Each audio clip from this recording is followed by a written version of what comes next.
kita sudah bisa memulai ya, Bapak Ibu. Ibu Assalamualaikum. Dwi Rahmawati, apakah suara saya terdengar dengan jelas, Ibu? Terdengar jelas, Ibu. Alhamdulillah. Oke, baik, kita bisa mulai sekarang ya. Pak Andi Rahmat izin untuk memulai ya, Bapak ya. Silakan Ibu. Baik, Bismillahirrahmanirrahim. Assalamualaikum warahmatullahi wabarakatuh. Waalaikumsalam warahmatullahi wabarakatuh. Dan selamat siang ya, Bapak Ibu. Syukur Alhamdulillah kita panjatkan kehadirat Allah Subhanahu wa Ta'ala karena kita telah diberikan nikmat kesehatan untuk hadir di ujian komprehensif dari Ibu Rahmawati. Dan tak lupa pula kita kirimkan salam dan salawat kepada Nabiullah junjungan kita Muhammad Sallallahu Alaihi Wasallam. Baik, Ibu Dwi Rahmawati, untuk pertama-tama saya akan sebagai moderator di sini ya, akan perkenalkan terlebih dahulu penguji dari Ibu tadi. Yang pertama, penguji pertama itu adalah Haji Ahmad Saleh SPD. Beliau adalah dosen dari Universitas Negeri Makassar, khususnya pada prodi pendidikan biologi. Dan selanjutnya itu Siti Zainab dari prodi pendidikan IPA Universitas Negeri Makassar. Nanti kami akan bergantian untuk Ibu selama 50 menit. Baik, bisa memperkenalkan diri supaya kami juga bisa kenalkan. Maaf, Ibu, suara Ibu putus-putus, pelan keras begitu. Iya, sebenarnya terdengar, Bu, tapi pelan keras begitu. Maaf. Ya, baik, Ibu bisa memperkenalkan diri terlebih dahulu, Ibu. Ya, terima kasih, Bu, atas kesempatannya. Assalamualaikum warahmatullahi wabarakatuh. Perkenalkan, nama saya Dwi Rahmawati. Saya dari Lampung, mengajar di SMP Negeri 2 Dente Teladas. Oke, baik, Ibu. Demi kelancaran dari ujian Ibu Dwi Rahmawati, kami persilakan kembali Ibu Dwi untuk berdoa terlebih dahulu. Silakan Ibu Dwi. Ya, terima kasih Bu, demi kelancaran uji komprehensif yang diselenggarakan hari ini. Marilah kita berdoa, mulai.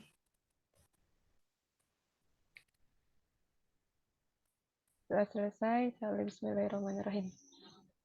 Oke, baik, Ibu Dwi, kita mulai ujiannya Ibu ya.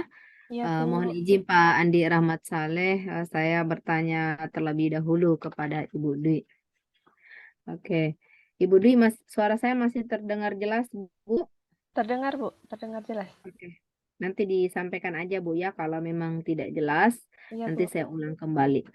Ya, Ibu Dwi, selama Ibu di PPG, eh, ada banyak aktivitas yang dilakukan Ibu ya. Dan Iya. dari rancangan PPG itu kita mulai dari identifikasi masalah, eksplorasi penyebab masalah, kemudian penentuan penyebab masalah, eksplorasi penentuan solusi, kemudian penentuan solusi, selanjutnya masuk ke pengembangan perangkat, dan sampai hari ini Ibu mengikuti ujian komprehensif, dan nanti setelah dari ujian komprehensif ini baru masuk ke PPL. Nanti lulus ya, setelah lulus ujian komprehensif baru bisa masuk ke PPL. Tapi kalau belum lulus ya remedi lagi. Jadi tiket untuk masuk ke PPI-nya atau pembelajaran inovatifnya itu harus lulus UKOM-nya. Untuk Bu. itu kami mau tahu Ibu penguasaan Ibu di sini terkait dengan apa yang sudah dilakukan. Yang pertama dulu Ibu mengenai identifikasi masalah. Kan ada beberapa hal yang identifikasi Bu ya berdasarkan dari 6 poin. Ibu bisa menyebutkan 4 saja Ibu yang Ibu anggap paling urgent untuk segera diselesaikan. Ya. Ya, Bu. Jadi dari identifikasi masalah kemarin ditentukan 6 topik ya, Bu ya. Ada pedagogik, literasi dan numerasi, kemudian kesulitan peserta didik, penerapan model pembelajaran yang inovatif, kemudian HOTS, miskonsepsi, dan yang terakhir itu tentang penerapan medianya. Nah, menurut saya Bu, dari hasil observasi saya di sekolah dan juga hasil wawancara dengan guru sejawat yang kira-kira mempunyai permasalahan yang sama begitu.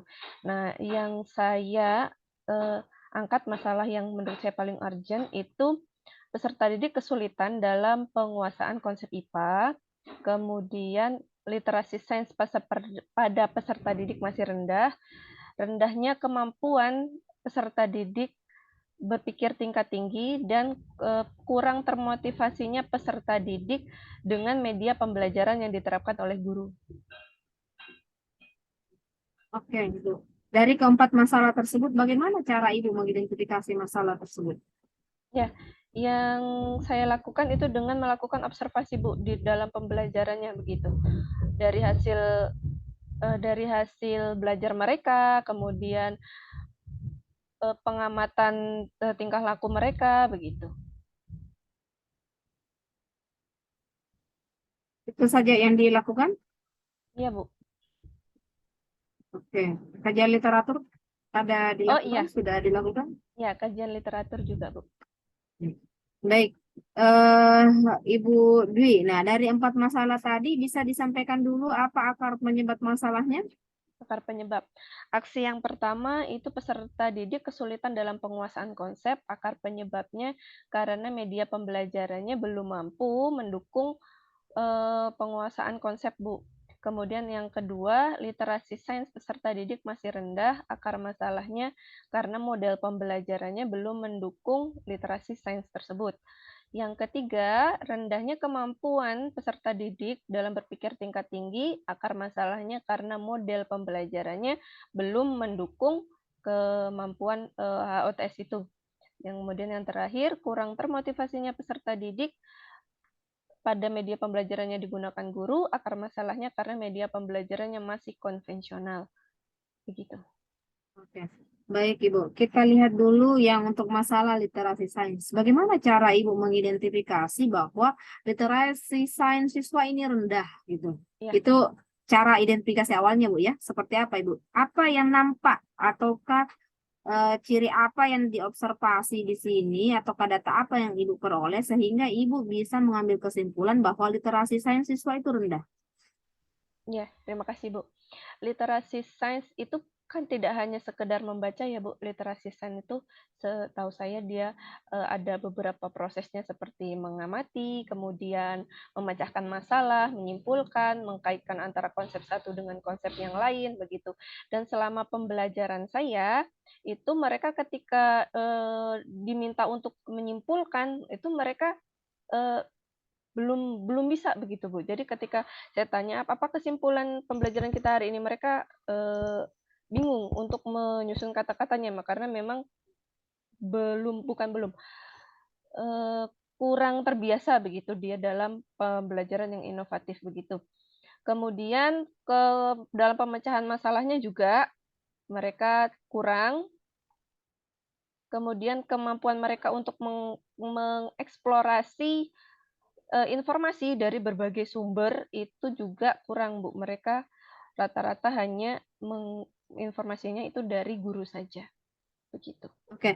Selama ini memang model apa yang Ibu gunakan? Hanya ceramah, Bu. Hanya ceramah. Artinya Iya, kalau ceramah memang tidak ada ruang sebetulnya untuk memfasilitasi mereka untuk literasi sainsnya, Bu ya. iya, Artinya jangan juga diharapkan berlebih untuk mereka iya, untuk iya, bisa Bu. main karena memang Ibu tidak menyiapkan itu di dalam kelas. Benar, Bu. Iya, Iya, memang tidak mempas. Jadi tidak bisa juga diharap ini karena memang tidak disiapkan ya. iya Oke, Ibu benar. ada enggak tanda lain lagi yang Ibu perhatikan sehingga Ibu bisa mengetahui bahwa memang literasi sainsnya yang rendah? Eh, Mereka juga ada kemarin itu soal Mm-mm. maaf soal AKM, ANBK itu soalnya Mm-mm. kan maaf panjang-panjang ya, Bu ya. Dan Mm-mm. itu kan soal yang mencirikan literasi sains dan mereka Iya. rata-rata tidak mau membaca sebanyak itu teksnya gitu. Jadi nilainya termasuknya kurang, Bu, gitu. Oh, Ibu lihat nilai AKM-nya, Bu ya? Bukan Ah, ngelihat nilainya sih, maksud saya. Saya tanya mereka begitu, mereka kesulitan begitu mengerjakan soal yang oke. berorientasi literasi sains. Berarti dari informasi di situ ya, Ibu peroleh bahwa literasi sainsnya rendah. Iya, Itu Bu. ya. Dari informasi itu kan kita harus ini dulu, jangan sampai sebetulnya bukan literasi sains yang bermasalah, ya, gitu. Iya, Oke, selama ini memang belum pernah menggunakan alat ukur, Bu, instrumen untuk mengukur literasi sains. belum pernah, Bu. Oke, belum ya. Berarti hasil tahunya dari hasil observasi tadi Ibu ya, dan Iya, dari berbagai aktivitas yang dimungkinkan kita memberikan kesimpulan bahwa ini ya, dan tentunya dari kajian literatur ya. Berarti bukan sekedar asumsi yang kita bangun di situ. Baik Ibu. Nah, kalau untuk yang motivasinya Ibu, motivasi kan Ibu juga tadi bilangnya rendah. Itu iya. penyebabnya apa tadi Ibu? Penyebab, Media. iya media. Media pembelajaran. Oke, saya mau tahu nih Ibu, kenapa Ibu bisa mengatakan bahwa motivasinya rendah Ibu? Apa juga yang Ibu amati di situ? Ya, jadi mereka ketika diajarkan dengan media pembelajaran, saya maksudnya kan konvensional tuh hanya melalui Hmm, gambar, kemudian dari papan tulis saja begitu, Bu. Mereka yang bagian duduk yang paling belakang itu tidak memperhatikan begitu, Bu. Tidak fokus dalam pembelajarannya. Jadi dia kurang termotivasi. bagian belakang itu berapa orang aja Ibu tuh? Bagaimana, Bu? Yang di bagian belakang belakang itu berapa orang Ibu? Kan Ibu bilang bagian belakang Oh iya, saja. iya yang duduk-duduk di bagian belakang itu ada sekitar 8 orang sih, Bu. Berarti hanya sekitar 8 orang itu. Kemudian Ibu sudah mengklaim bahwa motivasi siswa rendah. Eh, 8 orang itu yang benar-benar menunjukkan sikapnya itu yang tidak termotivasinya tidak Hmm, benar-benar jelas begitu. Misalnya mereka iya. ngelihat ngobrol dengan teman atau dia malah justru mabuk sambil tiduran begini gitu. Tapi kalau yang Hmm, hmm. bagian bagian yang di tengah, maksudnya duduk-duduk itu, mereka pun ketika ditanya, tidak fokus begitu, padahal medianya sudah saya sudah mengajar, media juga sudah saya gunakan begitu. Mungkin yang fokus itu yang hanya duduk-duduk di depan saja begitu, dan ada Oke, hanya berarti beberapa hanya orang. sebagian kecil ya. Mhm, Hanya ya. sebagian kecil. Oke. Terus apa lagi Ibu ciri yang Ibu lihat sehingga Ibu memutuskan bahwa ini motivasinya rendah? Ya, masalah ada motivasi. Iya, ketika diberi pertanyaan, itu mereka tidak memberi tanggapan gitu, jadi dia tidak tidak aktif, begitu, Bu. Tidak ada ketertarikannya ya Iya, terlihat iya, untuk belajar. mhm, Oke, baik Ibu motivasi siswa rendah dengan menggunakan media ya. Media akhirnya menggunakan solusinya tadi menggunakan media. Meskipun pada saat mengajar sebelumnya Ibu sudah menggunakan media pembelajaran Ibu ya. sudah, Bu, tapi hanya Iya, gambar oke. saja. Gambar saja. Nah, Iya, ini tadi Ibu masih menggunakan media juga ya untuk meningkatkan motivasi. iya, Alternatif solusinya apa, Ibu? alternatif solusinya saya menggunakan Quizizz, Bu. Kuisis, apalagi Iya. Bu? Oh, Kan oh, alternatif iya. ada beberapa kan? Iya, iya, iya. Mm-mm. Ada ELKPD dengan multimedia. Oh, oke. Kemudian ada kuisis tadi, Bu ya. Jadi Iya, ada beberapa ini. Akhirnya Ibu memilih kuisis. benar. Apa kelebihan dari kuisis ini sehingga ini yang Ibu pilih ya untuk meningkatkan motivasi belajar siswa? Ya, benar, Bu.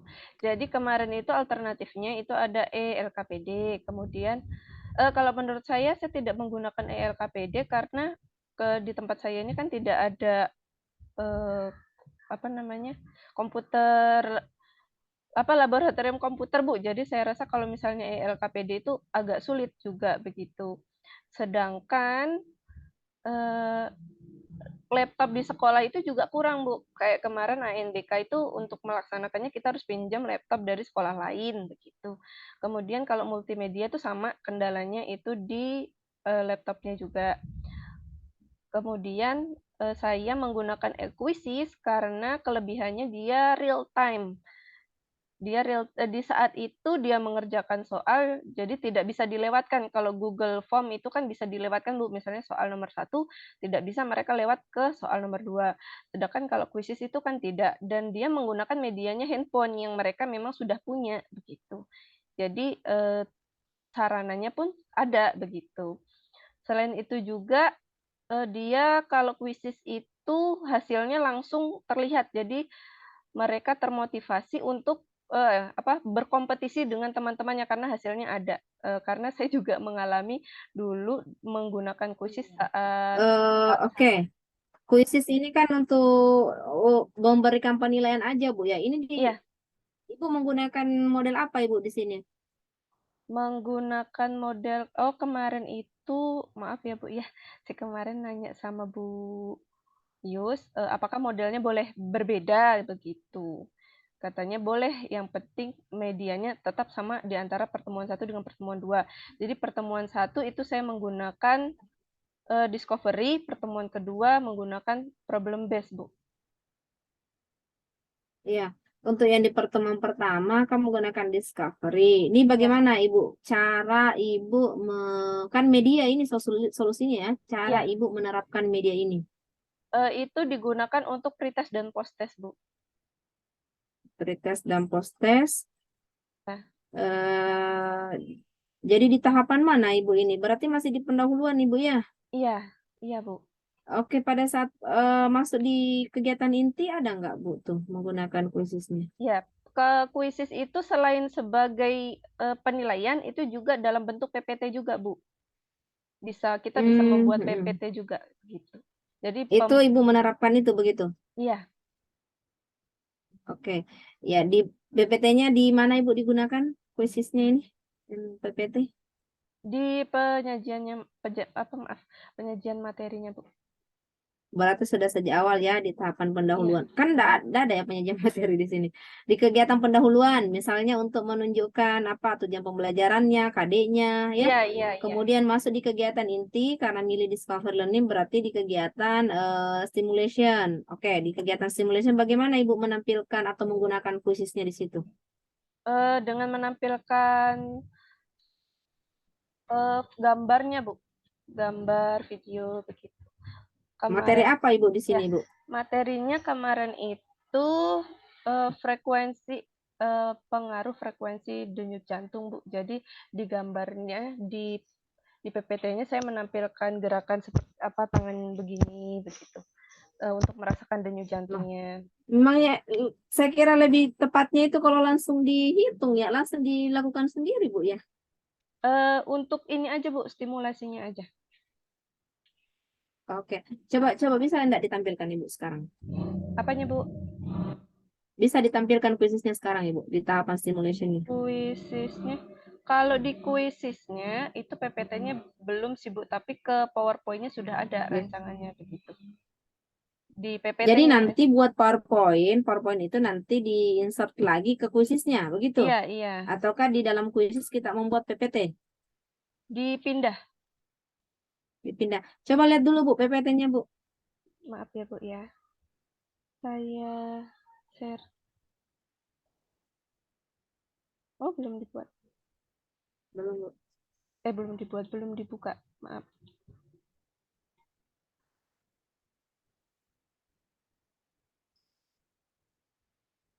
Hmm,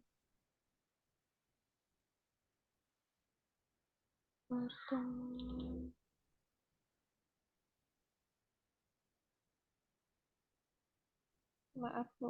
Sedang proses. Loh,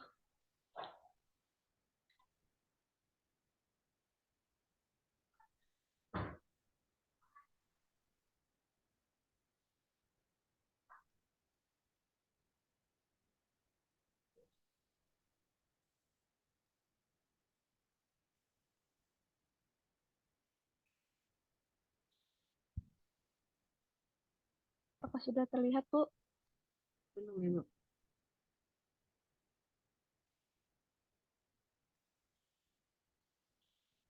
Sudah terlihat, Bu? Proses ini. Belum Ibu.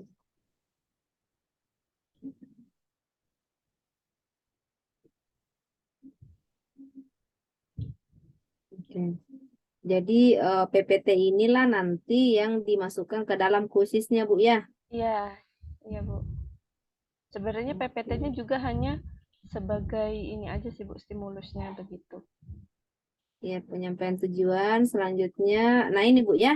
Ini yang Iya, dimunculkan nanti di kegiatan iya, apa di stimulation Bu ya. Ya, Oke, coba Bu. Kasih lihat dulu Ibu. Yang mana stimulationnya? yang ini Bu. Jadi pertama Oh, mereka ini merasakan stimulation. denyut jantungnya, melakukan demonstrasi itu, kemudian dia mengamati denyut jantungnya itu Bu.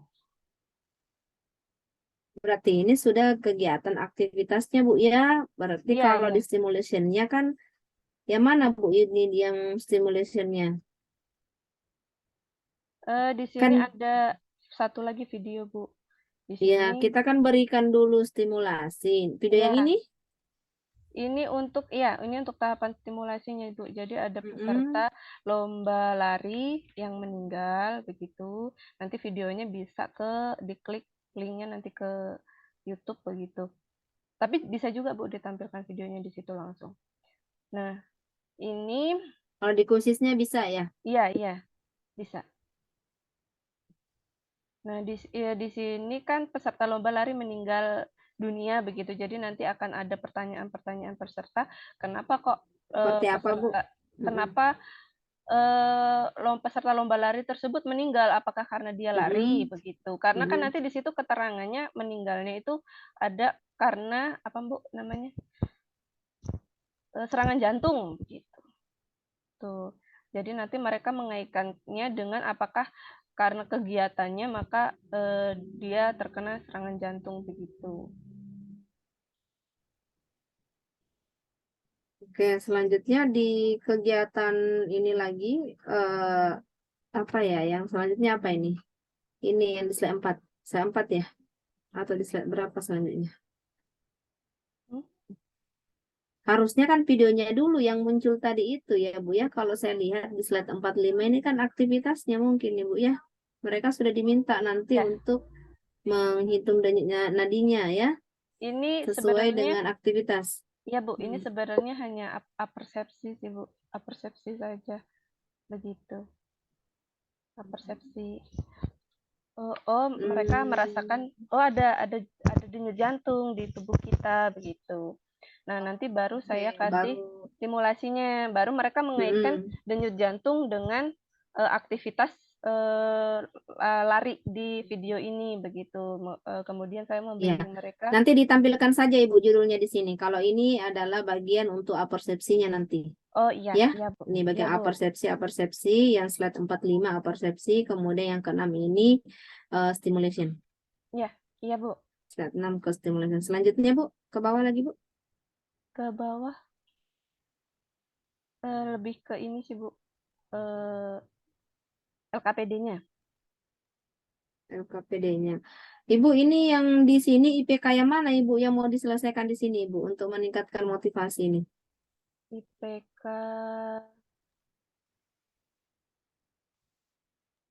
Coba lihat IPK-nya di depan dulu ya. Ya, atau tujuan pembelajarannya boleh. tujuan pembelajarannya ini ya Bu, Mm-mm. menganalisis pengaruh aktivitas terhadap frekuensi denyut Aduh, belum jantung. kelihatan Ibu. Mungkin Menganalisis pengaruh aktivitas. Oh, ini sudah ke C4. Ya, menganalisis pengaruh aktivitas. Ya, oke. Ya, dipertimbangkan saja Ibu di sini untuk materinya. Jangan, yang penting materinya tidak terlalu sulit dulu. Karena kalau kita mau meningkatkan motivasi itu kan harusnya bukan dulu materi-materi yang sulit kita berikan. Karena ini baru di awal ya. Untuk ya, motivasinya dulu mereka. Jadi sebetulnya untuk motivasi ini bisa saja materi-materi ini itu yang masuk, yang masih C2, masih kita hmm, bisa terapkan di situ. Nah, kalau ini eh ini sebetulnya bisa digunakan untuk eh, modelnya discovery ya, untuk yang lain ini ya. Jika sudah banyak aktivitas yang kita lakukan di sini. iya Bu. Oke, media, motivasi. Oke, selanjutnya Ibu digunakan di mana lagi Ibu untuk kuisisnya? Kuisisnya di post-test Mm-mm. juga Bu, di post-test. Di post di kegiatan pembelajaran Ibu, di kegiatan inti digunakan di mana? Di bagian terakhir sendiri di setelah kesimpulan sebelum Mm-mm. sebelum masuk ke At- refleksi saya post-test begitu. diverifikasi. Oh, bukan. Bukan yang di post tesnya. Maksud saya di kegiatan pembelajaran, bukan tesnya Oh gitu. iya iya. Ini Gimana Bu, Ibu gunakan? maaf. Saya hanya menampilkan sama seperti tadi ini. Jadi ada tabel kesimpulan begitu. Apa tabel Tapi kesimpulan? mereka mengisi nanti di kuisisnya ya. Yang pengumpulan data itu Bu, coba Ibu, yang 9, slide 9. Ini. Mereka tetap Di pakai sli- LKPD, Bu. Mereka tetap pakai LKPD. Oh, jadi Ya. tidak ada dikerjakan di kuisisnya. Iya, Bu. Iya, oke, enggak. Berarti kuisisnya ini sebetulnya hanya pada eh, bagian apa namanya untuk penilaian ya, di Iya, iya. penilaian, kemudian eh, untuk menayangkan aktivitas yang ada ya. Seandainya ada di kegiatan LKPD itu akan lebih bagus lagi ya sebetulnya supaya dia bisa menjadi media yang sering digunakan begitu Bu ya. Iya, Bu. Seperti misalnya Canva itu kan bagus dia karena bisa kita ngerjakan juga di dalam. Mereka bisa Hmm, mengedit. Kalau ini iya. enggak bisa Bu deh, enggak bisa Bu ya. Tidak bisa, Bu. Mm-mm. Kalau di ini kuisnya nggak bisa didesain nggak itu mereka mengisi bisa mengisi apa begitu ya di hasil Eh, percobaannya bisa nggak? bisa, Bu, sebenarnya. Dia Heeh. kalau kuisis itu bisa pilihan ganda, bisa uraian sebenarnya. Nah itu, nah itu kalau bisa digunakan Oh Ibu iya. itu lebih baik lagi Ibu ya. Jadi Oh iya, iya, Bu. jelas bahwa memang kita menggunakan kuis ini sebagai media.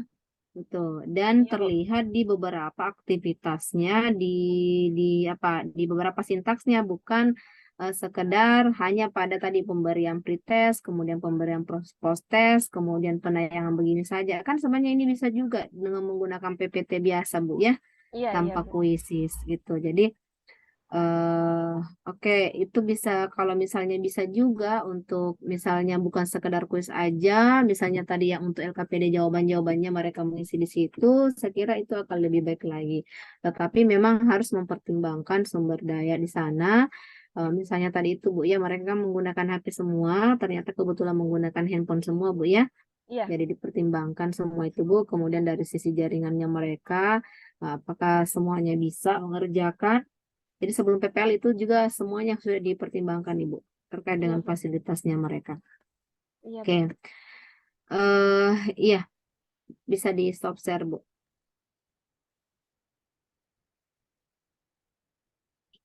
Oke. Baik, Ibu saya mau tanya sedikit lagi ini Ibu terkait dengan modelnya tadi ada discovery learning, kemudian ada juga problem based Bu ya. Bu. Oke, Ibu bisa membedakan antara tahapan orientasi masalah pada problem based dengan stimulation pada discovery learning. Iya, Bu. Kalau problem based learning itu stimulasinya lebih ke masalah yang memang dekat dengan peserta didik begitu. Jadi basisnya lebih benar-benar ke masalahnya begitu. Tapi kalau discovery itu stimulasinya bisa berupa apa ya? Alat peraga atau tampilan video atau gambar yang mampu merangsang mereka untuk mencari tahu pengetahuan itu sendiri begitu. Dan tapi tidak harus yang apa ya, maksudnya lebih ke dampaknya begitu. Oke. Kalau PBL itu masalah yang diangkat adalah masalah yang kontekstual, Bu ya, Iya, yang iya. tentunya harus diselesaikan, ada penyelesaiannya. Kalau discovery tadi itu baru pemberian stimulus, Ibu ya. Iya, Bu. Oke, seperti itu. Baik, Ibu Dwi Rahmawati, sekian dulu dari saya. Selanjutnya dilanjutkan oleh Bapak Andi Rahmat Saleh. Terima Silakan kasih, Pak. Ibu. Terima kasih Ibu Dr. Siti Sainab atas kesempatannya. Oke, saya lanjutkan Ibu Dwi. Dari perangkat yang telah diunggah, Ibu mengunggah untuk aksi 3 ya, Iya, iya, Bu. Iya, Pak, yaitu maaf. tentang uh, bagian komponen darah dan fungsinya. Ini nanti untuk mengatasi masalah yang mana, Ibu? Rendahnya kemampuan berpikir tingkat tinggi peserta didik, Pak. Oke, kemampuan berpikir tingkat tinggi. Dan kemudian solusi yang Ibu tawarkan adalah, Menerapkan model pembelajaran discovery learning. oke, melalui model discovery learning. Mengapa Ibu pada akhirnya memilih discovery untuk HOTS ini? Padahal ada banyak problem, boleh proyek mungkin bisa, atau hanya dengan metode pun, atau dengan tadi mediasi kuisis tadi, tapi akhirnya memilih eh, discovery ini kenapa? Ya, Pak.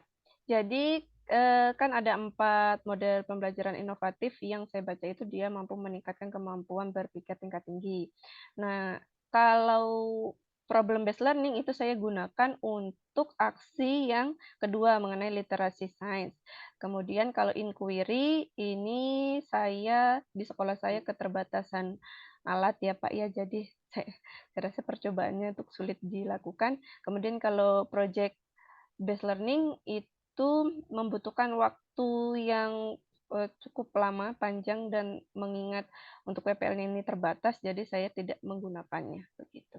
Selain itu juga menurut saya discovery learning itu mendukung kemampuan berpikir tingkat tinggi peserta didik karena tahapannya itu sudah eh, hot begitu, seperti mereka mengidentifikasi masalah, melakukan penyelidikannya, memecahkan masalah, menyimpulkannya, dan memverifikasi antara temuannya dengan hipotesisnya begitu. Oke, karena Ibu sudah menyinggung tentang fase sintaks dari discovery, bisakah Ibu menjelaskan tentang hubungan antara setiap fase, mulai dari stimulus, stimulasi, sampai ke generalisasi, dengan apa dampak ke hotsnya yang akan Ibu harapkan? Saya kaget ada petir, Pak. Maaf. Ya, jadi untuk tahapan yang pertama ini stimulasi, Pak. Stimulasi itu kan peserta didik diberi rangsangan, sehingga harapannya mereka berpikir Ibu akan memberikan rangsangan dalam bentuk apa? video, Pak.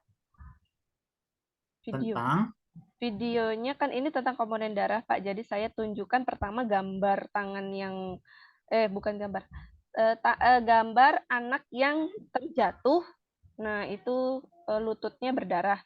Kemudian saya tanya darah apa yang keluar itu darahnya. Nah, habis itu saya tampilkan video darah yang dilihat dalam mikroskop gitu, yang bentuknya bermacam-macam dan apa saja begitu. Jadi harapannya di situ mereka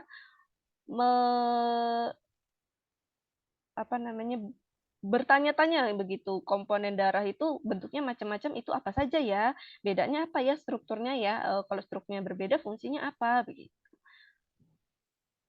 Itu di tahap pertama. Yang tahap kedua itu problem statement, mereka mengidentifikasi masalah. Jadi dalam hotsnya mereka itu tadi mengidentifikasi masalah dari stimulusnya. Yang ketiga itu data collection, pengumpulan data. Jadi mereka mengumpulkan data, mengumpulkan informasi yang mereka kaitkan dengan yang dari identifikasi masalah itu tadi. Jadi mengkaitkan antara yang mereka ingin tahu dengan informasinya itu tadi. Tahapan yang keempat itu data processing atau pengolahan data. Jadi mereka menganalisis antara informasi satu dengan informasi dua dan untuk mengetahui keterkaitan antara informasi-informasi itu tadi. Kemudian yang kelima, apa yang mereka akan analisis di fase ini, Bu? ya jadi mereka mengumpulkan informasi mengenai komponen darahnya, strukturnya, dan fungsinya, Pak. Jadi saya harapkan mereka mampu menganalisis keterkaitan antara struktur darahnya dengan fungsinya. Misalnya, eritrosit dia mengandung hemoglobin. Hemoglobin fungsinya untuk mengikat oksigen. Oh, berdasarkan strukturnya itu, kandungannya hemoglobin, oh fungsinya untuk mengedarkan oksigen, begitu. Begitu harapannya saya begitu sih, Pak. Kemudian ya tahapan yang ke 5 verifikasi itu pembuktian. Jadi saya harapkan mereka mampu mengevaluasi hasil penyelidikan dengan eh, pembuktiannya itu tadi, hipotesis dengan hasil penyelidikannya. Yang terakhir baru menyimpulkan. Menyimpulkan juga termasuknya kemampuan HOTS juga. Begitu, Pak. Oke, terima kasih Ibu. Terus kemudian bagaimana nanti Ibu akan mengukur atau mengetahui bahwa discovery learning ini sudah bisa mengatasi permasalahan? Iya, jadi di sini saya mengukurnya itu berdasarkan ke kemampuan berpikir tingkat tinggi itu taksonomi Bloom, Pak. Taksonomi Bloom oleh Anderson dan siapa namanya ya? Kratwell. Oh iya, Kratwell, maaf. Itu menganalisis, mengevaluasi, dan mengkreasi. Tapi kemarin dapat masukan dari dosen dan guru Pamong bahwa untuk C6 itu terlalu sulit untuk SMP, Pak. Jadi saya hanya menggunakan soal yang terdiri atas C4 dengan C5. Jadi saya nanti mau menghitung apakah mereka mampu lulus mencapai KKM dengan soal C4 dan C5 itu. Oh, oke, jadi berdasarkan nilai dari hasil tesnya. Iya, Baru kemudian Ibu akan menyimpulkan bahwa oh, discovery-nya sudah berhasil. iya Pak. Untuk pengambilan data yang lain apakah ada Ibu selain tes? Ada Pak lembar observasi peserta didik. Apa yang akan diobservasi? Diobservasi kemampuan persintaknya tadi Pak. Apakah mereka mampu eh, misalnya di tahapan pertama tuh apakah mereka fokus terhadap stimulasi yang diberikan oleh guru, kemudian apakah mereka aktif bertanya, kemudian mereka memberikan hipotesisnya, kemudian pada saat diskusi apakah mereka aktif, dari LKPD-nya juga kan hasil analisisnya ada penyampaiannya juga gitu. Oke, Ibu jumlah siswanya berapa? 24 Pak. Dan rencana observernya ada berapa? Observernya rencananya 2 sampai 3. Kemarin saya disarankan untuk 10 anak itu satu observer. Jadi karena 24 mungkin bisa dibagi 3. Oke, prinsipnya sih sebenarnya semakin banyak observer akan semakin membantu Ibu. Soalnya kan apalagi eh, akan diamati adalah aktivitas sesuai dengan sintaks. Jadi kayak misalnya kan seperti merumuskan hipotesis.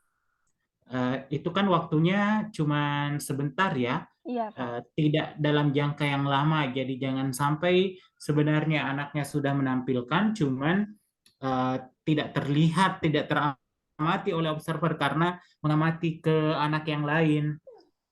Iya, Pak. Oke, terus kemudian eh, terkait dengan literasi numerasi, apakah Ibu sudah mengintegrasikan dalam pembelajarannya? Sudah, Pak. Mhm. Ya, Boleh dijelaskan? kalau literasi itu kan kemampuan mereka dalam mengumpulkan informasi dan memecahkan masalah, dan di sintaknya pun sudah ada tuh tahapan dari mengumpulkan informasinya juga menyimpulkan.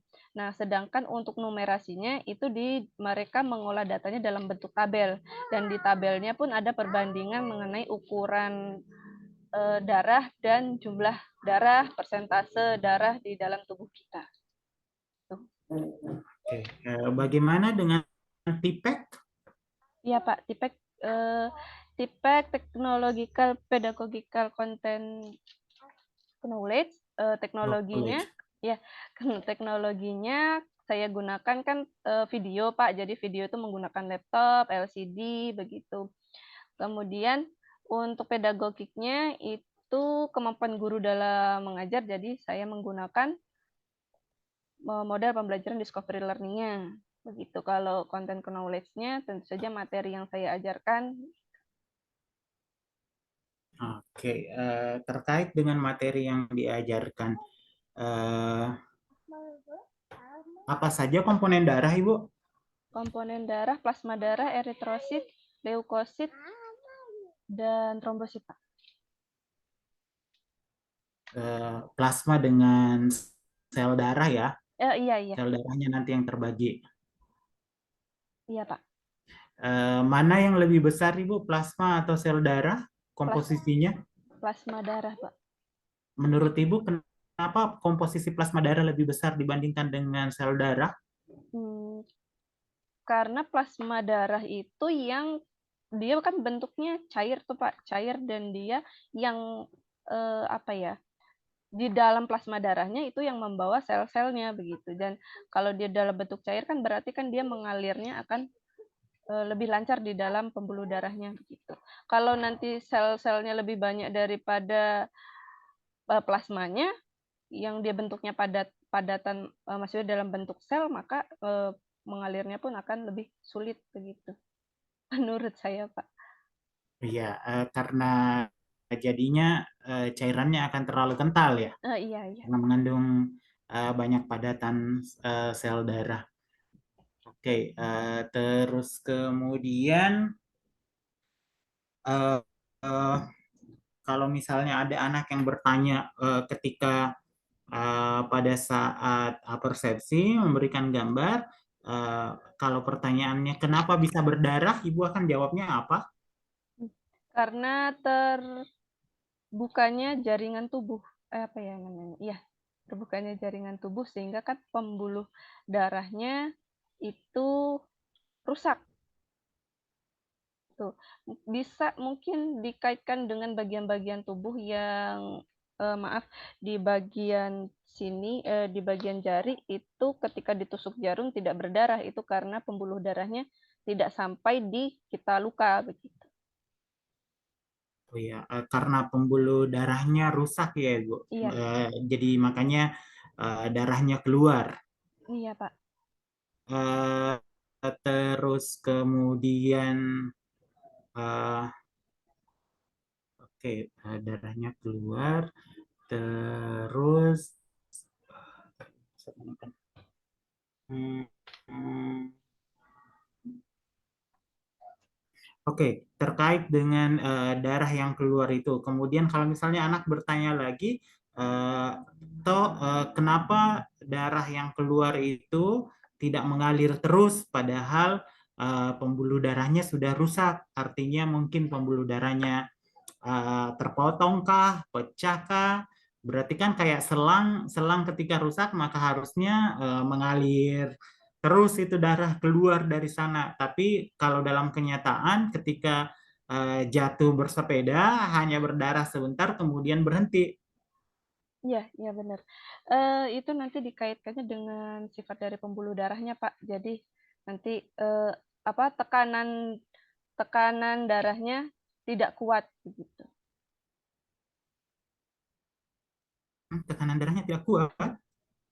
Kalau misalnya menggunakan selang, tekanan darahnya kuat sehingga darahnya ketika maaf, kalau diibaratkan dengan selang itu tekanannya kuat begitu. Jadi dia ketika ada sobekan pada rusaknya pada pembuluh darah, maka darahnya mengalir banyak, memancar begitu, Pak. Tapi kalau misalnya dia lukanya itu di bagian yang di dekat permukaan kulit yang dia itu kapiler, itu tekanannya kecil, jadi dia tidak mengalir banyak darahnya. Bukan bukan permasalahan mengalir banyak, memancar atau merembes, Ibu. Tapi Bagaimana, pertanyaan Pak? saya, mengapa darah itu tidak mengalir terus, Oh, padahal begitu. Oh, pembuluh darahnya oh sudah iya, iya. berlubang Oh atau iya, rusak. iya. Heeh. Nah, itu. Bisa nanti kalau misalnya anak-anak yang bertanya seperti itu, saya kaitkan dengan lukanya. Lukanya ketika sudah tidak mengalir, apa yang akan terjadi? Itu kan nanti mereka pasti sudah pernah tuh Pak yang namanya jatuh dari sepeda itu ada parut-parut lukanya begitu kok. Oh, koreng begitu. Siapa yang berperan? Yang berperan itu darahnya. Nah, kan akan dikaitkan dengan mekanisme pembekuan darah. Tuh. Komponen apa yang berperan dalam pembekuan darah itu? Komponen apa Ibu yang berperan dalam pembekuan darah? Saya jadinya Terus keping-keping darah, Pak. keping darah. Oke, saya kira cukup sekian dari saya, Ibu. Oke, baik. Terima kasih banyak Bapak Andi Rahmat Saleh, Ibu Dwi. Ya, saya kira saya juga cukup dari saya tidak menambahkan lagi, Ibu Dwi. Alhamdulillah Rabbil Alamin. Ujian Ibu Dwi sudah kita cukupkan sampai di sini saja, Ibu. Dan untuk hasilnya dapat dilihat di LMS ya, Bu ya. Ya, Dan Bu. jika ada tadi yang minta untuk diperbaiki, direvisi, bisa Ibu revisi dari sekarang, Ibu, karena sudah dekat dengan PTL-nya. Oke, Ya. baik Ibu, sudah bisa stop recording sekarang Ibu.